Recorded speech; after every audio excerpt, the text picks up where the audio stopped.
click still. Okay, how about now?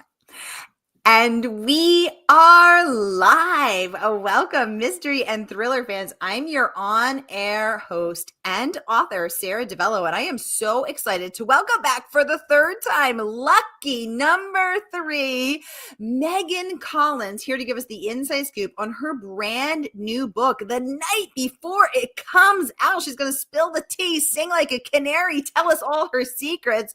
Megan, welcome back. Tell us about this book. Thank you so much. Thank you for having me back. Oh, I always love chatting with you. So Cross My Heart is my 5th thriller, and it is about a heart transplant recipient who becomes romantically obsessed with the husband of her donor, even as rumors swirl that he might have had something to do with his wife's premature death. And it's, my editor always pitches this as twisted You've Got Mail, or You've Got Mail if written by Gillian Flynn of Gone Girl, of course, which I just think is the most brilliant pitch. And I'm like, that never occurred to me, but there it is. And I always like to say that this book is about a woman who fervently believes that she is living a rom-com, that she has just like found the most fated connection to this guy because he loved the heart that is now in her body already. So he's destined to love her too, of course, which a little creepy. But she's about to find out she is not in a rom-com. She is actually in a thriller. Whoa. And just like that, you hooked us good. And I want to talk, I have so much to talk about, but I can't wait to get into everything about it. But first, I just want to welcome everyone because we are broadcasting live to 8 different destinations. I'm sorry, 9 destinations. Oh my goodness. Across Facebook, YouTube, and Instagram. So mystery and thriller loving friends, no matter where you're watching from, you're in the right place. This is the right time. It is Mystery Monday. And because Mondays can be murder, we are going to make it a little less painful and get your week off to a killer start. So if you've been here before, you know the drill. And if you're new, welcome, friends. Here's the drill. Every Monday, I give you my hand-picked featured authors, and you get to ask them anything. So ask Megan about her writing process, about her 5th book, her 3rd mystery and thriller maven interview, where she got this crazy idea, her lovable character who works at a wedding shop and just wants to have her happily ever after. She wants her meet cute and her happily ever after, #relatable. Or any other questions that you may have for Megan, just get them going in the comments. Randy's joining us from YouTube saying, hi, Sara. Hi, Megan. Oh my God, is that a llama? I'm obsessed. Cute little llama just screaming the Monday blues. Welcome, Randy. Good to see you. Thanks for coming. Renee is joining us from Facebook saying, hi, Sara and Megan from Southeast Florida. Hi, Renee. Welcome. So good to have you. We have John joining us from Northeast Ohio. Hi, John. Welcome to the conversation. We also have Ruth and Nancy and Jane, James, Lee, and some other folks watching with us. So welcome, everybody. So good to have you. Okay, let's kick off with Megan. This is a crazy idea. It brings us back to the inception moment. Were you driving your car, you're making your dinner, and you thought, what if a heart transplant patient falls in love with her donor? Like, how did you come up with that crazy idea? Well, I've actually had at least a seed or like a thread of this idea for so long that I really had to think recently about how it started. And I started with this idea of 2 people connected by a heart transplant in like 2008. But at that point, it was just like a love story. It was just a romance. And it was that this young widow, her husband's heart, after he had died, obviously, had been donated.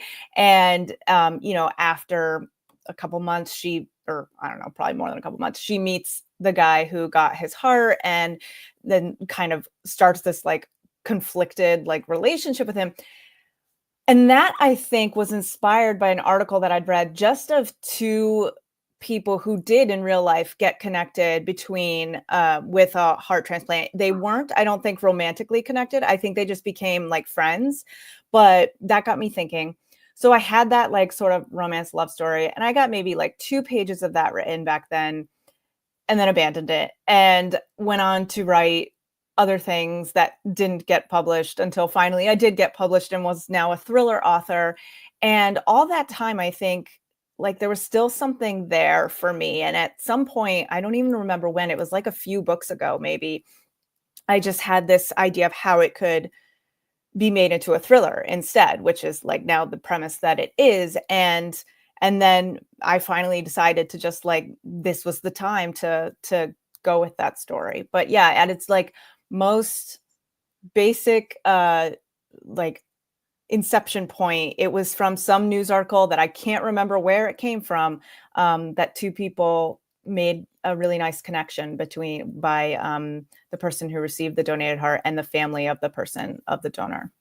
Because I've read those stories too, where the person, not a heart transplant, obviously, because you know have to be dead to donate your Yeah. heart. But I've read kidney transplants. Mhm. Oftentimes, the person wants to meet the human that Yeah. the kidney is now residing inside, whose life they have literally saved, Yeah. or the recipient wants to meet the person who saved their life. And that is a very human connection. Wait, Megan, did you want to be a romance writer?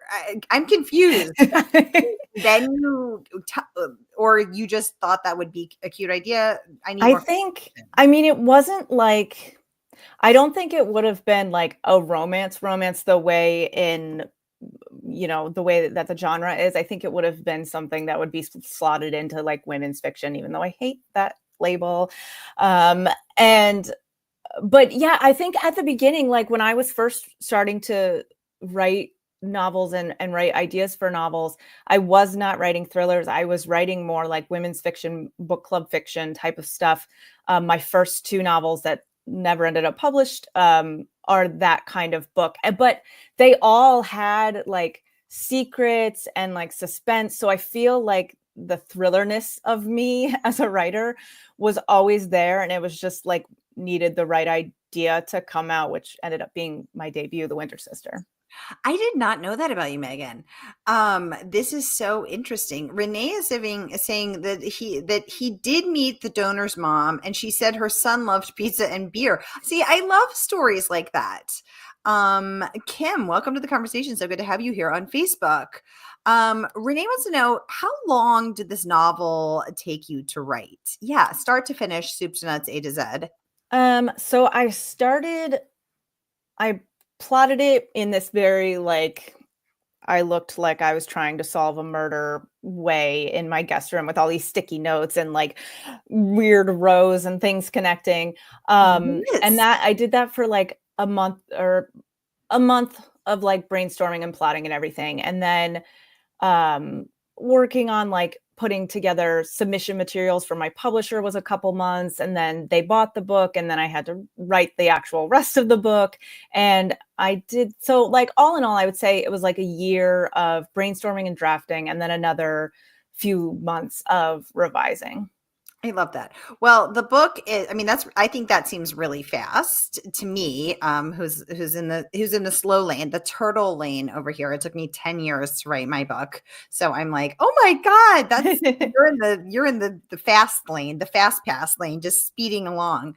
It was stressful sometimes. Yeah. I imagine that it is, but the book is getting so much praise. I want to take a peek at that, including this starred review from Publishers Weekly. Congratulations on that, Megan. Let's take a look at it together so we can all get a sense. They say, spine tingling. Collins expertly homes in on her character's complexity, nailing the way Rosie's vulnerability gradually slips into obsession with a pulse-pounding finale and plenty of exciting plot twists along the way. This is difficult to put down. Again, a starred review from Publishers Weekly. Megan, 5 books in, with one of the 3, and most revered trade reviewers in the business giving you a star review. What do you think the key is? What have you learned from book 1 to book 5 about writing something that is, quote, spine tingling? It's funny because like I was saying, and how I didn't used to write thrillers before and kind of accidentally found myself in this genre. When I first started with my debut, I wasn't necessarily like aiming for the things that thriller readers love, and that I love as a thriller reader myself. I was just more interested in telling the story that I wanted to tell. And so as I then have been like really making myself at home, I guess, in the thriller genre, I've just learned more and more like what it is that readers really respond to, and learning more and more what I respond to in books that I read, but also like what gets really interesting. Because after 5 books, it's kind of like, well, what have I not done? And I know like there are people who have written 20 plus books, and I'm always like, how do you keep coming up with new ideas? But I like to keep it interesting for myself and like surprise myself, surprise my characters, and like hopefully in that way I'm surprising my readers too, and keeping things kind of creepy and thrilling along the way. Because the last book that you had that you were on for, you were exploring the true crime genre and our culture's obsession with true crime, both revering, glamorizing, and othering the what is ultimately a very sad, violent thing. Yeah. What are you hoping to explore, and what do you want people to walk away with from this book? So the thing that about Rosie as the main character, and you kind of mentioned it, is that she just wants love. She loves love. She wants to find the one so bad. Um, and that is like part of the like social conditioning of our world, where it's like, if you are not in a couple, in some situations you don't fit in. And like her best friend is married, her sister got married young, her parents met each other and got married super young. And so she's now 30, and she's like, that all happened for them in their 20s. Like, what is wrong with me? Everybody in this world has a partner. Like, I need that. And I think that that is a pressure that is on a lot of people. And so this book for me was like writing to that, and trying to hopefully through the course of the book, it takes her a while to kind of learn this herself, but I want people to know, like, you on your own, like the love story you have with yourself is more important sometimes than any love story you'll have with any person, and that you do not need another person in order to be whole. You are complete on yourself. And that's something that Rosie definitely does not get at the beginning of the book, which can frustrate readers sometimes. But at the same time, there's also like this vulnerability to her, and like something that me, like as the writer, like I just always wanted to protect her. Like, even as I was like, oh, I'm going to make her do another kind of unhinged thing. Oh my goodness. Jane Brannigan Kaufman, welcome to the conversation. She wants to know, Megan, are you an organ donor? Yes, of course. I am too. I am too. And that has always been really important to me. As the moment I got my driver's license, I was like, yes, I want to be an organ donor. If I can save someone else's life, absolutely take my organs. Yeah. I think, like, I know that some people might have certain like religious reasons why they might not do that, but for me, I'm like, I'm not going to be using them, and if somebody else can benefit from that, go for it. Oh, I love that. Jane, are you an organ donor? Let us know in the comments. Megan, one of the reasons I was so excited to welcome you back for the third time for this book, besides the fact that this is lucky number 3 for us, is that is actually a theme of the book that I explored in my college thesis, which was how our culture's obsession and romanticization of couplehood and partnership and marriage and motherhood starts actually with Disney movies, and specifically looked at Beauty and the Beast. And so when little kids are watching every beautiful cisgendered straight princess look for love with the beautiful cisgendered straight prince to seek happily ever after, as though that's the pinnacle of one's entire being and happiness and ultimate completion. I think it's a really dangerous standard to set. And so the name of my thesis was The Fallacy of Fairy Tales. And I was so excited to see you take that on in this thriller. So that is really cool. Booklist awarded you a starred review. Let's take a peek at what thanks for all the hearts up on Facebook, you guys, and all the caring emojis. I see them. I see you. Thank you. Collins, who specializes in fiendishly clever psychological thrillers, including the family plot, outdoes herself here with a jaw-dropping premise that tightens into a deadly cat and mouse game. Collins keeps the suspense at cauldron bubbling intensity throughout. A bravura performance. Again, that starred review from Booklist. So there is so much to love. And I mean, I would consider getting that tattooed on your body, Megan Collins, because to say that you have outdone yourself, because I think the challenge for us as writers is to keep evolving and keep challenging ourselves and keep coming up with, as you said, fresh ideas. And here, Booklist awarding you for a starred review and saying you have outdone yourself on the past 4. That must have felt great. Yeah, it was. The thing is about this book is that when I first conceived the idea of the thriller version of it, the reason I then didn't make that my next book was because I knew some things that I wanted to have happen in it that I thought would be really, really cool. But I was like, I don't know if I'm capable of executing it. And so that do you mean from a craft perspective, or or just torturing your readers? Craft perspective. Okay. I was like, do I have the chops to do that? And interesting. And I don't mean that in like a self-deprecating way or anything. Like I think I have certain strengths, but the thing that I was wanting to do that I can't talk about, you'll just have to read, is something I had never done before. And I knew that if I could pull it off, I would be really, really happy and I would feel really proud of that. But I just didn't know if I could. And so when I finally sat down, like, okay, this is the time to plot this out. And I figured out like how I thought I could accomplish it and then to write it. And then my editor was really happy with it. My publisher was really happy with it. And then to see something like that people are saying like, this is my best one yet, that it's just really validating. Like, it just like goes to show, don't put the roadblocks up for yourself. Like, I understand why I was thinking that, but now I've really learned, like, if I have another thing where I'm like, oh, but can I do it? I can look back at this now and be like, well, I did that. And I was really scared of that, but I did it. I love that. Thank you. Elizabeth, welcome to the conversation, saying that is interesting that you feel you accidentally moved toward writing in the thriller genre, Megan. And Sara, your Vincent Price intro to this book talk made me laugh. Okay, thanks for appreciating the Vincent Price lip syncing that I did, Elizabeth. Clearly, you're picking up what I'm putting down. We are vibing. That one's such a fun one to do. And I thank you so much for noticing and appreciating it.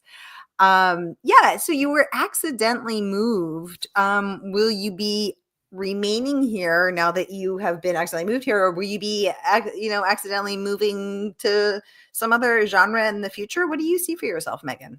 I mean, I never want to like say I'm only one thing. That's kind of been a thing for me my whole life as a writer, because I always knew I wanted to do fiction, but also poetry. And I actually went to grad school.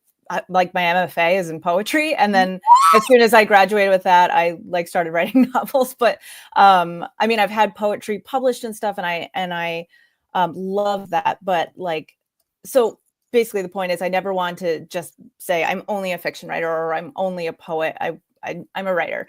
And so right now I am loving being in the thriller space. That's where my ideas kind of just go naturally now, because I love the like things we can explore with those kind of darker stories.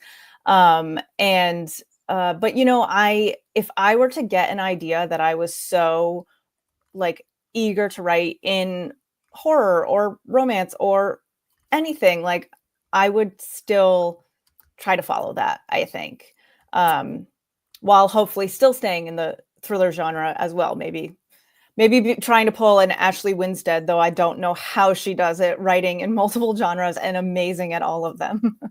Sudden idea, thriller poetry. Oh. I'm just putting it out there. I'm just putting it out there. Yes. Okay. Let me go back to, I think I missed somebody's comments. Okay. Oh, Renee wants to know, Sarah, Megan, do you have, either of you have tattoos? I do not. Do you, Megan? I don't. This is funny. I had a whole conversation with my friends about this over the weekend, and I was saying, I don't think that there's anything that I could feel committed to for the rest of my life. Like, even like anybody who follows me on social media knows that I'm the biggest Taylor Swift fan. And I love when I see people have Taylor Swift tattoos, like lyrics and things. But then even though I adore her, I'm like, what if someday she does something problematic and then I have this Taylor Swift quote You on can me? laser it off, Megan. You Yeah. just laser that off. I always think there's nothing, that I'm willing to commit my skin to. There's nothing that I love so much that I can see myself wearing it for the rest of my life. I was just talking to another friend this weekend, and she wants to get a tattoo, has always wanted to get a tattoo, but also doesn't know what to get. And I was like, I think you need to sit with that. Like, don't rush that decision. Yeah. Because this is pretty permanent. Amy Engel called the book original, fast-paced, and noted that twist in the middle that will leave your jaw on the floor. She says, Cross My Heart deserves to be at the top of your must-read list. Oh, thanks for all the hearts and surprise faces. And y'all, I want to remind you that the book is not even out yet. Megan is coming on to give us the exclusive inside sneak peek, and you can pre-order your copy from our favorite woman-owned independent bookstore that is, of course, Murder by the Book. So whether you're watching with us on Facebook or YouTube, here is that link to pre-order your copy. And the good folks at Murder by the Book will ship it out to you first thing tomorrow morning when the book drops. So Megan, how are you feeling the night before pub day? Are you excited? Are you nervous? Do you have knots in your stomach, butterflies? Are you going to sleep tonight? Tell us things. I'm just really excited this time. I mean, there's so much that you can't control, like you do the work of writing the book and then you do your little like promotional efforts, you try to do the thing. But other than that, like you cannot control anything. So over my last couple books, I've really just like tried to remember that as much as I can. I've made myself a rule, like no looking at sales numbers, no looking at Amazon rankings or things like that. Like just enjoy celebrating that, here it is. I worked so hard on it and now people can read it because, as you know, publishing is a very roller coaster of an industry. And there are some really high highs and some really low lows. And so when you're in that high period of a release, like it's so important to just concentrate on that. Well, you are, you're at the top of the roller coaster about to in just 4.5 short hours. It's so exciting. How will you celebrate? What a great question. Well, I did a little bit of celebrating over the weekend because I actually had a pre-launch event with my local independent bookstore. It was at a brewery, and it was so much fun. I was in conversation with Tessa Wager, and and so then I had some friends come in from out of town. Since it was a weekend, they could do that, and so we just like got together and ate food after and had cupcakes and that sort of thing. And so that was like a really nice way to kick everything off and to just celebrate with people who like have supported me since like they were my college friends. So like about 20 years now, they've been with me on this writing journey. And so that was really great. And tomorrow I have a pub day launch, and that'll be really fun too. And at the end of the week, I am doing an event with Lane Fargo at Unlikely Story in Massachusetts. And I'm so excited for that because we're really good friends and our books come out on the same day. And that's just going to be so fun. So just lots of things this week, various things. And there will be lots of treats involved. I'm a treat person. Anytime there's like the slightest reason to celebrate, I'm like, let's get a cake. That sounds like a very good way to celebrate. And speaking of Tessa Weggert, she had some wonderful words of praise too. She says, when Rosie Lachlan's heart transplant leads her to her donor's husband, a renowned crime fiction author, she thinks she's finally found the one. But will Rosie's longing for true love blind her to the suspicious nature of his wife's death? It's rare to find a thriller that strikes a perfect balance between mystery and emotional complexity, but that's the magic of Cross My Heart. Expect relentless tension, skillful misdirection, poet-worthy prose, which we now know Megan got her MFA in poetry, and one of the best binge reading sessions of your life. Megan Collins has outdone herself, and Cross My Heart is a triumph. That is Tessa Weggert, author of The Coldest Case and the Shayna Merchant series. So congratulations on that, and good to know that you were celebrating with Tessa this weekend. Mm-hmm. Yeah. Yay! The book is out tomorrow, y'all. And here again is the link to pre-order. So whether you're watching with us on Facebook or YouTube or Instagram, grab your copy from Murder by the Book tonight, and the good folks will ship it out to you tomorrow. I've also posted all of the other amazing praise that Megan's book has gotten in the comments, so you can read them all. It is a long and distinguished list, so you can scroll through and read them as well. Megan, thank you so much for coming on. It has been such a pleasure to host you for lucky number 3. Congratulations on Cross My Heart. And I look forward to hosting you for lucky number 4 in the future. Thank you so much. This is always so much fun. Thank you. Yay. All right, y'all, go get a snack, get a drink, and I will be back at the top of the hour with debut author Sash Bischoff. Stay tuned.